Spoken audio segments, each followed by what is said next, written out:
Wingi sapa sing request sambel mata? Ayo ngacung. Nah, iki aku gawe kakap bakar sambel mata bolo. Sambele seger, pedese nendang, turne iwake ya gurih pol. Gas bolo, rasa nggo suwen. Langsung tak ajari cara gawene. Sing pertama aku mbok siapke kuwi iwak bolo. Carane golek iwak piye? Ya wis golek ana ning gone kolame tanggane ya ora apa-apa bolo. Tapi nek ora enek ya wis golek pasar. Terus kowe kudu nyepake bumbon-bumbon liyane bolo. Nah, iki tak sepilke bumbon-bumbone bolo. Cateten dhewe nek kowe males nyatet engko ceken ning nggon komentar ya bolo. Oke, lanjut. Iwak iki kudu dibetheti dhisik ya bolo. Nek wis dibetheti terus mbok iris kaya ning nggon video iki.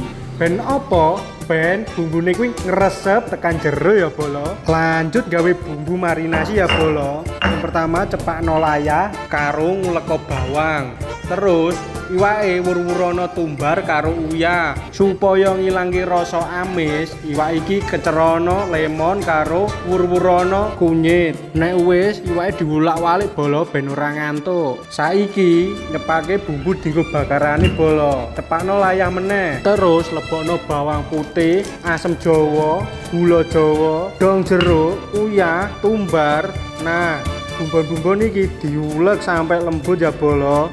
Ceritane kan wingi ana sing request ayam sambel matah ya bolo. Tapi iki mau gandeng onone ikan ya wis tak sikat wae bolo. Ora apa-apa ya bolo. Saiki wis lanjut meneh bolo.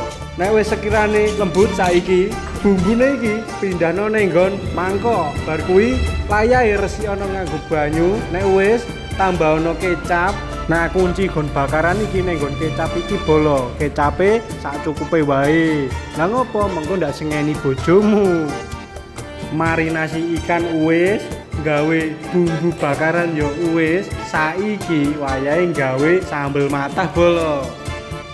Sambel matah ben rodok mangar-mangar kuwi kei brambang bolo. Brambang iki diiris tipis-tipis ya bolo. Terus goleki rasa sedep-sedepe kuwi nganggo dong jeruk. Dong jeruk iki padha diiris ya tipis-tipis. Lah ngopo Mas tipis-tipis? Menyesuaikan isi dompet bolo. Dienggo goleki rasa seger neng sambel matah iki bolo. Kuncine neng nggon tomat. Tomatmu kudu golek sing ijo bolo. Nek kepeksane nganggo tomat abang ya ora apa-apa bolo.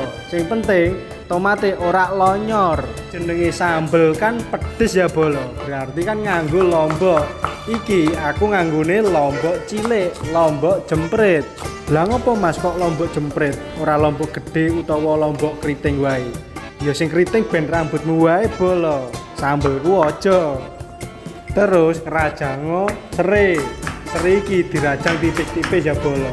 Lah ngopo to Mas kok tipis-tipis terus? Ya ben penak nek pas ngemplok bolo. Coba kowe nek ngemplok bonggolan serai kaya ngene iki. Engko lah ya kloloten to bolo. Saiki proses masakku wis 50% ya bolo. Selanjutnya iwak sing tak marinasi tak goreng bolo. Lan gorenge kuwi setengah mateng wae. Lah ngopo kok setengah mateng? Kan mengko jek dibakar bolo. Awas ya bolo, minyaknya aja akeh-akeh, mengko ndak disengeni bojomu. Selagi nunggu minyaknya panas, aja lali subscribe sik bolo.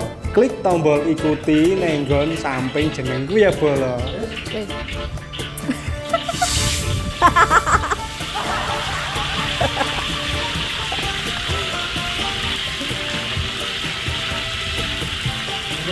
Panas bolo ternyata bolo.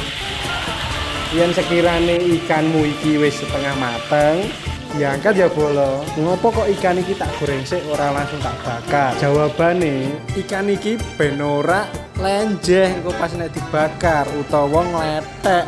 Ngono lho bolo. Ki nyumet menyan apa dedek geni to ya? Kok kaya menyan ini? Iki jenenge nyumet emosi. Kalau kamu sudah selesai dadek geninya, sekarang wayahe nglumuri iwak iki nganggo bumbu-bumbu bakaran sing tok gawe mau. Terus kalau sudah merata, tumpangkan di atas panggerangan yang sudah membara apinya. Ojo lali diwolak-walik terus ya bolo, ben ora gosong lan matenge kuwi rata. Piye bolo? Ambune wis tekan ning irungmu urung bolo? Iki wis mateng lho bolo.